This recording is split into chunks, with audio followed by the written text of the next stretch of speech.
यदि ये चित्त में नहीं है तो बाकी सब निरर्थक है। महाराज जी, हमारे गोविंद दास जी 500 वर्ष पहले श्री गिरिराज जी में हुए और इनके साथ ठाकुर जी खेलते थे। श्री गिरिराज जी मंदिर छोड़ करके आते थे।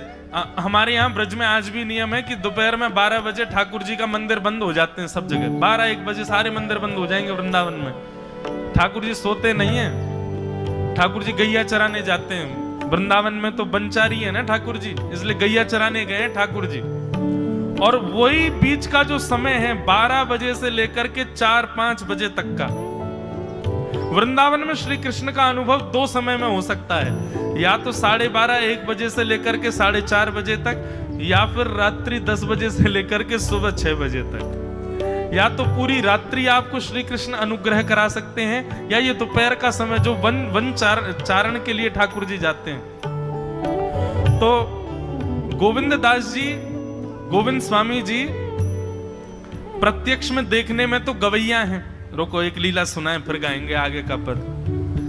वो देखने में कौन है? बोले कि मंदिर में जाते हैं, ठाकुर जी को पद सुनाते हैं,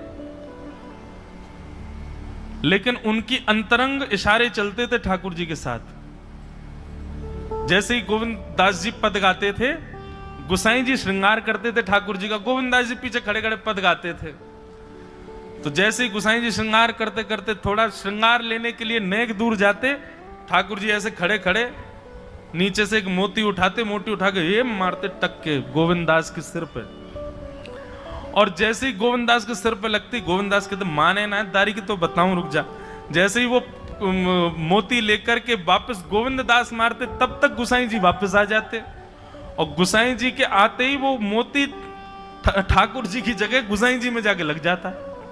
गुसाई जी कहते हे गोविंदा, तू ठाकुर जी को मोती मार रहा है? गोविंदास बोले मेरो माथो देखियो, ये गुम्माटो फूल को ये आपके लाला ने मारो मोए। आपको लाला ऊधम मचावे वो ना दिखाई दे आपको, और मैं नेक कछु कह दूं सो मुंह पे चिल्ला रहे हो, मुंह पे बरस रहे हो, या समझा लो बहुत ऊधम मचावे ये। ऐसी लीला करते। गुसाई जी के नेत्रों में आंसू आ जाते। बोले गोविंदा तू कितनो भाग्यशाली, तेरे संग ठाकुर जी लीला करें। गोविंदास के साथ ऐसी ऐसी लीला करते महाराज। एक बार ठाकुर जी गोविंदास से बोले ए गोविंदा, बोले हाँ मेरो दाल बाटी खावे को मन हेरो है। आप लोग दाल बाटी जानते हैं? महाराष्ट्र में खाते हैं दाल बाटी हैं? राजस्थान की बढ़िया, राजस्थान हमारे ब्रज में खूब खाते हैं दाल बाटी चूरमा, जो खाए सो सूरमा। तो दाल बाटी चूरमा ठाकुर जी बोले ए गोविंदा, ऐसे ही बोलते थे, बोले मोए दाल बाटी खानी है। गोविंदास बोले 56 भोग बनते हैं रसोई में। अपरस में मुंह पे पट्टी बांध करके महाराज रसोईया बनाता है। अपरस में यमुना जी का जल आता है वहां से, वृंदावन से, उसके जल में सुंदर प्रसादी बनती है। इतने सुंदर शुद्ध भोजन को छोड़ के यूं कह रहे दाल बाटी खानी है। ठीक है मैं आज बोल दूंगा रसोई घर में बनवा देता हूं। बोले ना रसोई की ना खानी तो? बोले तेरी कदम खंडी में आऊंगा। गोविंदास जी जहां बैठ करके भजन चिंतन करते थे, मंदिर से थोड़ा दूर था, सुंदर वन था गिरिराज जी में। बोले मां आऊंगो और वहीं पे तू कंडा, वही गोबरी कंडा में बना, और कंडा में बना के तैयार कर, मैं आऊंगा वहीं खाऊंगा। गोविंदास जी बोले यहाँ सब लोग आपको मंदिर में पूजने आते हैं, आप यहाँ पे भगवान हो, ऐसे कहीं खाने पीने आओ। बोले कोई को पता थोड़ी चलेगी, मैं आ जाऊंगा, तू चिंता मत करे, तू सुन तैयारी कर ले, आज मैं तेरे यहाँ आके प्रसाद पाऊंगा। गोविंदास जी चुपचाप मंदिर से भाग गए, किसी को बताया नहीं। किसी को पता थोड़ी कि ठाकुर जी ऐसे बाहर भी चले जाते हैं, सबको लगी अंदर ही रहते हैं ये। गोविंदास जी दौड़ करके गए, बढ़िया कंडा में बढ़िया उपले उपले लगा करके महाराज बाटी बनाई, दाल चढ़ा दी, सुंदर ठाकुर जी आएंगे पाने।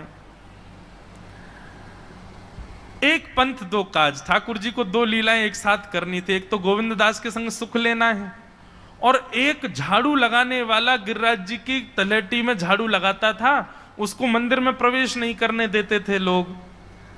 तो वो बेचारा बाहर खड़ा खड़ा ही दर्शनार्थियों से पूछता था कि ठाकुर जी दिख कैसे रहे हैं, मुझे ये बता दो।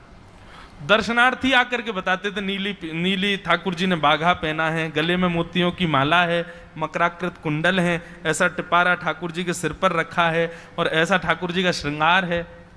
तो वो बाहर खड़ा खड़ा नेत्र बंद करके सुन सुन करके ही अपने चित्त में एक झांकी बना लेता था और मन में सोचता था ऐसे दिख रहे होंगे ठाकुर जी। पर रोज प्रार्थना करता था, नाथ मुझे लगता है इस जन्म में तो आप मुझे कभी नहीं दिखोगे, भगवान इस जन्म में तो मैं आपके योग्य नहीं हूं, पर मेरे पर बस इतनी कृपा कर दो कि अगला जन्म मुझे दीजिएगा तो कुछ नहीं तो चेंटी बना देना, तो चेंटी बन करके मैं आपके 56 भोग में ही आ जाऊंगा, भीतर आके आपका दर्शन कर लूंगा, लेकिन मुझ पर अनुग्रह कर देना। ठाकुर जी उसके इस भाव से इतने रीझ गए। गोविंद दास को बोला था कि दाल बाटी खाने आएंगे, अब मंदिर बंद करके सब तो चले गए वहां से, सब लोग भोजनालय में भोजन प्रसाद पाने लगे। ठाकुर जी मंदिर से निकले अचक करके बाहर, गिरिराज पर्वत के ऊपर विराजते थे। जैसे ही बाहर निकल करके आए तो गिरिराज पर्वत के नीचे ही वही झाड़ू लगाने वाला उन नेत्रों से आंसू बह रहे थे। ठाकुर जी का चिंतन कर रहा था, आज ठाकुर जी ऐसे दिख रहे हैं, आज नीली पोशाक पहनी है, सिर पर चांदी का मुकुट पहना है, ठाकुर जी ने आज गुलाब का इत्र लगाया है, ठाकुर जी के ऐसे ऐसे मकराकृत ठाकुर जी के कटाक्ष, वो सब चिंतन कर रहा था। ठाकुर जी नीचे उतर करके जाने लगे, इतने में ही ठाकुर जी ने लीला करी और जोर जोर से ठाकुर जी चिल्लाने लगे, अरे जल्दी ते आइयो, देखियो मेरे पाम में कांटो लग गयो, अरे जल्दी ते कोई आओ या कांटे को निकारो, मुझको तो बहुत दर्द है रो है, अरे भैया जल्दी आओ जल्दी आओ। अब ये स्वर जैसे ही सुना उस झाड़ू लगाने वाले ने, उसके नेत्र खुल गए, उसने देखा, बोले कि ये स्वर कहां से आ रहा है। उसने जैसे ही नेत्र उठा करके ऊपर देखा तो नीला बाघा पहना है, मोतियों की माला पहनी है, मकराकृत कुंडल पहना है, चांदी का मुकुट चमक रहा है मस्तिष्क पर, ठाकुर जी के केश घुंघराले लहरा रहे हैं और ठाकुर जी अपनो एक पाम हाथ में पकड़ करके और एक पैर पर लंगड़ी जैसे खेलते हैं ऐसे ठाकुर जी कूद रहे हैं यहां से वहां। नीचे से झाड़ू लगाने वाले लिखे, अरे ऐसा पुरुष तो मैंने जीवन में कभी नहीं देखा, ये कैसा पुरुष है। नीचे से ही ठाकुर जी को देखने लगा, अब स्वरूप उसको पता था तो उसने कही ये जरूर ठाकुर जी होंगे, वहीं से प्रणाम करें। ठाकुर जी बोले प्रणाम कर रहा हूं, दारी के जल्दी ऊपर आ, कांटो लगो मेरे पाम में या को निकार। बोलने लगा, बोले मैं ऊपर नहीं आ सकता, गुसाई जी मारेंगे, सब लोग डांटेंगे मुझे। अरे नहीं गुसाई जी ऐसा कुछ ना कहें, ये सब तो बाहर के लोगों ने नियम बना दिए, मैं तो सबसे मिलूं, तू आजा जल्दी ऊपर। जैसे ही ऊपर गया, ज्यों-ज्यों ठाकुर जी के समीप जाए त्यों-त्यों उसके नेत्र सजल होते जाएं।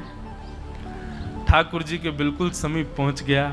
भगवान बोले, देख काई को रो भैया, जल्दी कर, मेरे पाम में कांटो लगो या को निकार। जिन चरण कमलों के स्पर्श के लिए सदा लक्ष्मी लालायित रहती है, ठाकुर जी ने उसकी गोद में अनायास अपने चरण रख दिए। बोले जल्दी कांटो निकार, कांटो लग गो मेरे पाम में। अब वो ठाकुर जी के सुंदर तलवों को अपने हाथ से ऐसे देख रहा है, ढूंढ रहा है कहाँ कांटा लगा है, कहीं उसको कांटा मिल गया। अब इतने कोमल चरण ठाकुर जी को, उसके नेत्रों से आंसू भी गिरते जा रहे हैं, भाव विह्वल होता जा रहा है। मेरे सौभाग्य की सराहना, ठाकुर जी के इतने समीप।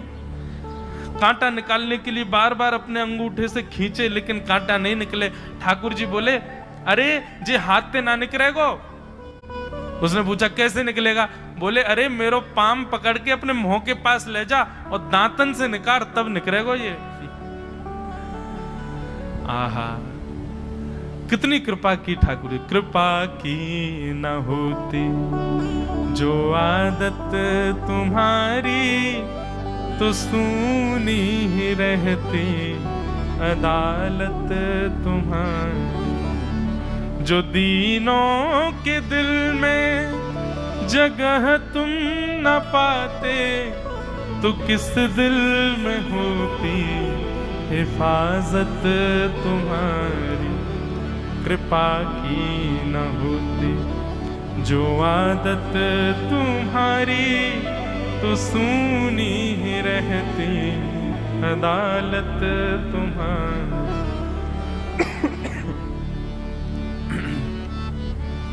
कितनी कृपा। उसने कांटा निकाला मुख से, ठाकुर जी बोले अब चल, मुंह से चलो ना जा रहा। गोविंद दास ने अपनी कदम खंडी में दाल बाटी बनाई है, मुंह ले चल वहां पे। बोला कैसे लेके चलूं? बोले तेरे कंधान पे बैठ जाऊंगा मैं। और ठाकुर जी ने अपने दोनों पांव ऐसे लटका लिए उसके यहाँ पे और सिर पकड़ करके उसके ऊपर ही बैठ गए। बोले चल ले चल मुंह को। वो तो महाराज बेहोशी सी हो रही है, उसको विश्वास ही नहीं हो रहा ठाकुर जी मेरे संग इतनी बड़ी लीला कर रहे हैं। गोविंद दास की कदम खंडी में पहुंचने से पहले उस बालक ने ठाकुर जी गोविंद दास जी मुंह बहुत मारेंगे, अगर उनको पता चल गई मैंने आपको छू लिया है तो मुंह बहुत डांटेंगे। आप एक काम करो, अब यहां से आप पैदल चले जाओ, मैं यहीं खड़ा हूं। ठाकुर जी बोले यहीं खड़ो रही हो, तेरे काजी दाल बाटी लेके आऊंगा मैं।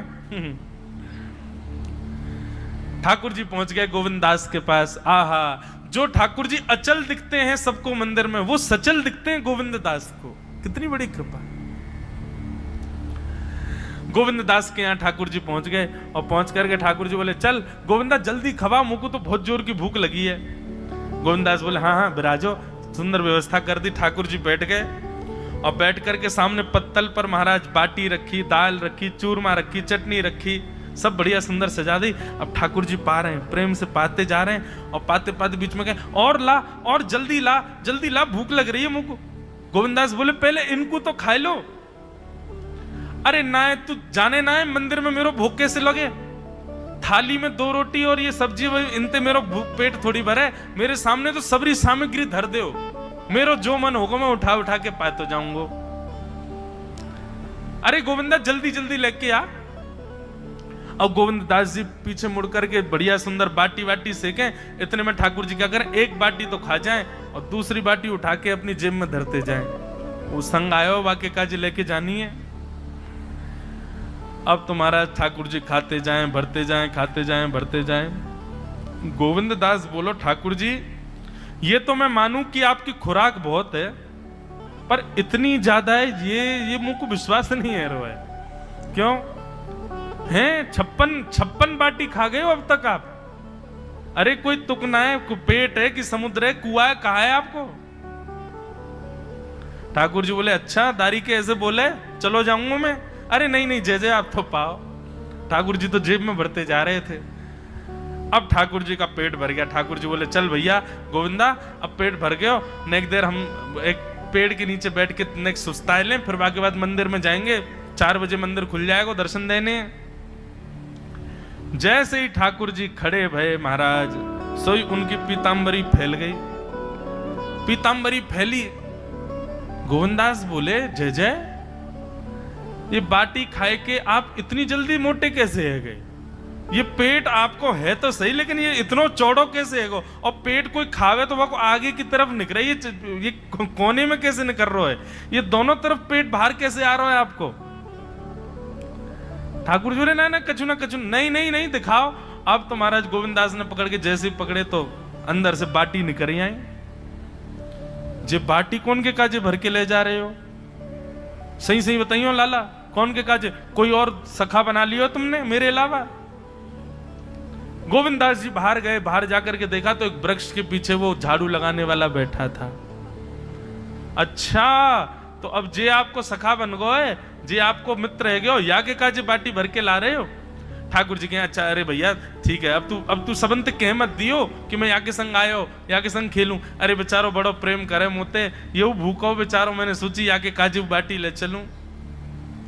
गोविंद दास जी के चित्त में एक क्षण के लिए तो ये भाव आ रहा है कि ठाकुर जी कितने प्रेमी हैं, लेकिन बाहर से कैसा दिखा रहे हैं? बोले स्वयं ने इतने सारे ग्रंथ निर्माण करा दिए, 4 वेद लिखवा दिए, उन पुराणों में शुद्धि, पवित्रता, अपरसता सबके इतने नियम बना दिए, और खुद क्या कर रहे हो? हैं? कोई के सिर पर बैठ के घूम रहे हो, कहीं जा रहे हो, कछु भी खा रहे हो? ठाकुर जी बोले अब ये सब नियम तो मानवन के लिए है ना, हम तो जय हैं, हम थोड़ी करेंगे इन नियमन को। बोले चुपचाप चलो और आचमन करो, शुद्धि करो, तब जाइयो मंदिर में। वहीं गोविंद कुंड के पास में गोविंद दास जी ने जबरदस्ती ठाकुर जी बैठा दिए। बोले हाथ में जल लो। ठाकुर जी जल लेकर के बैठे। बोले अब करो अपवित्र पवित्रो वा सर्वावस्थांगतो पिवा। ठाकुर जी आचमन कर रहे हैं, अपनी पवित्र कर रहे हैं ऊपर से लेकर नीचे तक। इतने में ही गोविंद दास बोलते बोलते पीछे के गए और ठाकुर जी की पीठ पे जाकर के एक धक्का दियो महाराज, पूरे ठाकुर जी डुबा दिए कुंड में। ठाकुर जी पूरे ऊपर से नीचे तक भीज गए। ठाकुर जी बोले दारी के तेरी शिकायत करूंगो, गुसाई जी तक कहूंगो तू ऐसे करे मेरे संग। गोविंदास बोले मैं बता दूंगा तुम कौन कौन के कंधान पे चढ़ के घूमो। आप मंदिर के लिए इतना नियम बना रखो है, नहा के आओ, धो के आओ, हाथ पांव खासा करके आओ, और कुछ अपवित्र वस्तु मत छीलेना, अपरस में रहना, गीला वस्त्र तन पे होना चाहिए। आपकी सेवा के लिए इतने नियम, और खुद क्या कर रहे हो? ऐसे गोविंद दास वो कह रहे हैं, यद्यपि रूप गुण शील सुधरता, इन बातन न रिझई है, प्रीतम